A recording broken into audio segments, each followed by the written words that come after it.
Who would have thought it? Flask, cried Stubb. If I had but one leg you would not catch me in a boat. Unless maybe to stop the plug hole with my timber toe. Oh, he's a wonderful old man. I don't think it so strange. After all, on that account, said Flask. If his leg were off at the hip, now, it would be a different thing. That would disable him. But he has one knee, and good part of the other left. You know, I don't know that. My little man, I never yet saw him kneel. Among whale-wise people it has often been argued whether, considering the paramount importance of his life to the success of the voyage, it is right for a whaling captain to jeopardize that life in the active perils of the chase. So Tamerlane's soldiers often argued with tears in their eyes, whether that invaluable life of his ought to be carried into the thickest of the fight. But with Ahab the question assumed a modified aspect, considering that with 2 legs man is but a hobbling wight in all times of danger,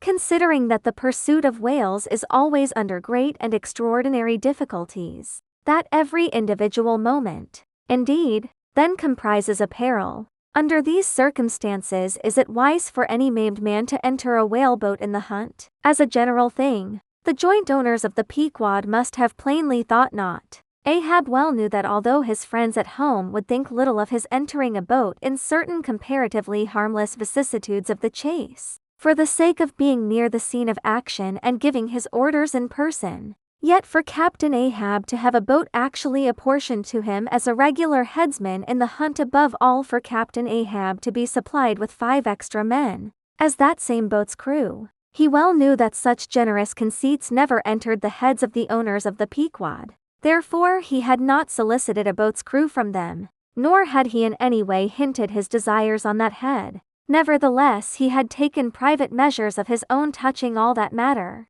until Cabeco's published discovery. The sailors had little foreseen it, though to be sure when, after being a little while out of port, all hands had concluded the customary business of fitting the whaleboats for service, when some time after this, Ahab was now and then found bestirring himself in the matter of making thole-pins with his own hands for what was thought to be one of the spare boats, and even solicitously cutting the small wooden skewers, which when the line is running out are pinned over the groove in the bow. When all this was observed in him, and particularly his solicitude in having an extra coat of sheathing in the bottom of the boat, as if to make it better withstand the pointed pressure of his ivory limb, and also the anxiety he evinced in exactly shaping the thigh-board, or clumsy cleat, as it is sometimes called, the horizontal piece in the boat's bow for bracing the knee against and darting or stabbing at the whale. When it was observed how often he stood up in that boat with his solitary knee fixed in the semicircular depression in the cleat,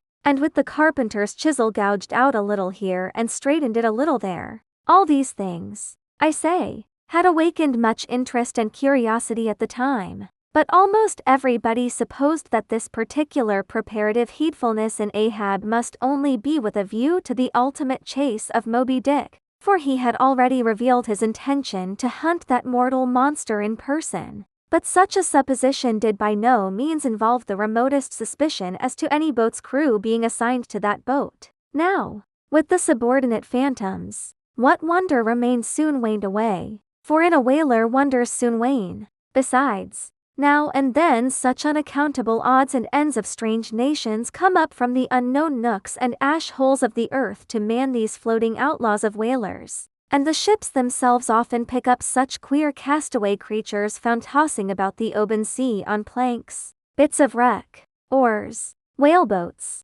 canoes, blown off Japanese junks, and what not, that Beelzebub himself might climb up the side and step down into the cabin to chat with the captain, and it would not create any unsubduable excitement in the forecastle. But be all this as it may, certain it is that while the subordinate phantoms soon found their place among the crew, though still as it were somehow distinct from them, yet that hair-turbaned Fedallah remained a muffled mystery to the last. Whence he came in a mannerly world like this, by what sort of unaccountable tie he soon evinced himself to be linked with Ahab's peculiar fortunes, nay, so far as to have some sort of a half-hinted influence, heaven knows, but it might have been even authority over him. All this none knew, but one cannot sustain an indifferent air concerning Fedallah. He was such a creature as civilized, domestic people in the temperate zone only see in their dreams, and that but dimly, but the like of whom now and then glide among the unchanging Asiatic communities,